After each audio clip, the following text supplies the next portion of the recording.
So does anybody remember the TNA Legends Championship belt? I know I do. It was such a great title when it was around because it enabled a lot of the older wrestlers to have a title that they could fight for. Kevin Nash and Mick Foley were some of the wrestlers that actually fought for that title. However, the title got changed to the Global Championship thanks to Eric Young. And now the title has been changed yet again thanks to Fortune. Now, what is the title changed to? Well, let me tell you. They have now changed it to the Television Championship. Now, when I was watching Impact this past week, when I first saw that, the first thing that popped in my head was the Four Horsemen. Because Fortune reminds me a lot of the Four Horsemen. And now, since they have a title called the Television title, it really reminds me of the Four Horsemen. Because if you think back in the day when the Four Horsemen was really running wild, and I'm talking about the original Four Horsemen, Ric Flair, Arn Anderson, Ole Anderson, and Tully Blanchard, those guys were the most dominant stable of all time.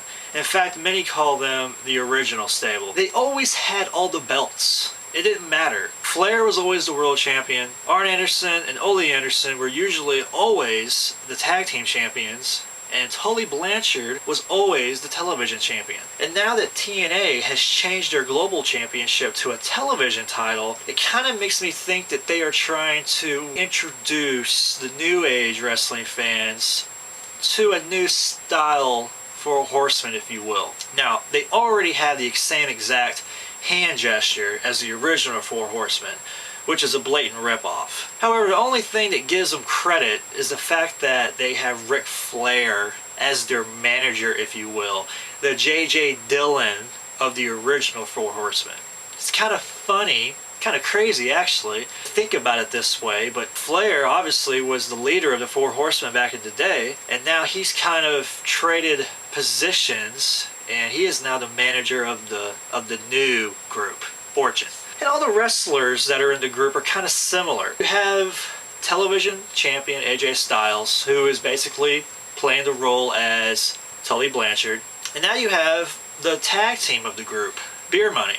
And the tag team of the Four Horsemen were the Anderson brothers, Arn and Ole. Of course, Beer Money is not the tag team champions yet. However, they are in a best-of-5 series with the tag team champions, the Motor City Machine Guns. And the Motor City Machine Guns had just recently won these titles. And I would hate to see them lose the title so quickly. However, I really think that's the direction that TNA is going. They're having this best-of-5 series. And so far, Beer Money is up on the series 2-1. And they're having some great matches in this series, which makes for some great television. However, I see TNA eventually dropping the titles off of Motor City Machine Guns and putting them on the Beer Money Incorporated. Then, the only title left is the world title. Now, Kazarian would be the only person in the group without a title. So that should mean that he should get the world title, right? Well, not necessarily. We have AJ Styles in the group as well, who is the current television champion. And he is also a former TNA world title champion. And he was a great champion when he had the belt. Is Kazarian even ready to hold that title? Kazarian is a great wrestler, without a doubt. And his mic skills are not that bad. However, I don't know that he would be able to have a title opportunity being that AJ Styles is in the group. I could see them definitely maybe dropping the title, TV title that is, off of AJ Styles. And then eventually having AJ Styles get into the world title picture again. Then maybe later on down the road having Kazarian win that TV title, so that way every member of Fortune can have a title, just like it was in the Four Horsemen days. However, Kazarian could very well be ready for a world title run. Like I said, his wrestling skills and promo skills are definitely up to par, and I think he definitely could make for a great champion. And actually, either way, to me it really wouldn't matter. Now, am I a fan of Fortune being the new Four Horsemen? Well, like I already said, Ric Flair definitely does give credibility to this group, being that he is a part of it. But yeah, it is kind of a ripoff of the Four Horsemen, if you will. I, for one, am a fan of stables and wrestling. You guys, if you just saw my last video, you see where I spoke about that. And I'm not going to repeat a lot of the things I said, but I will say this, that stables and wrestling is a great thing. I like stables because it gives opportunity to wrestlers who haven't had that much time in front of the TV camera.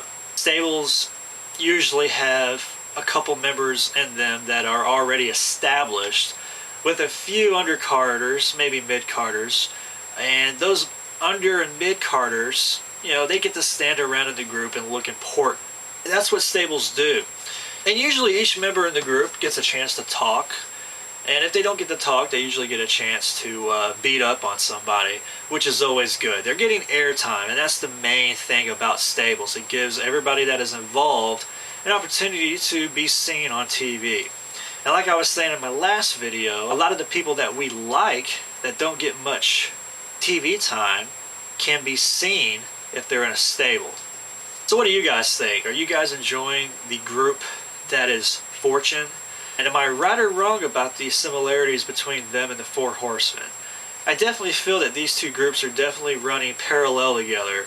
They very well could be trying to imitate what was the greatest stable of all time, the Four Horsemen. But let me know what you think in the comments below. Do you like Fortune or do you dislike them?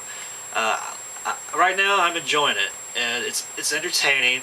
I'm kind of iffy on the whole title change as far as it going from the Legends title to the Global title and now the TV title. That's it for now. This is Gold Dizzy. Peace out.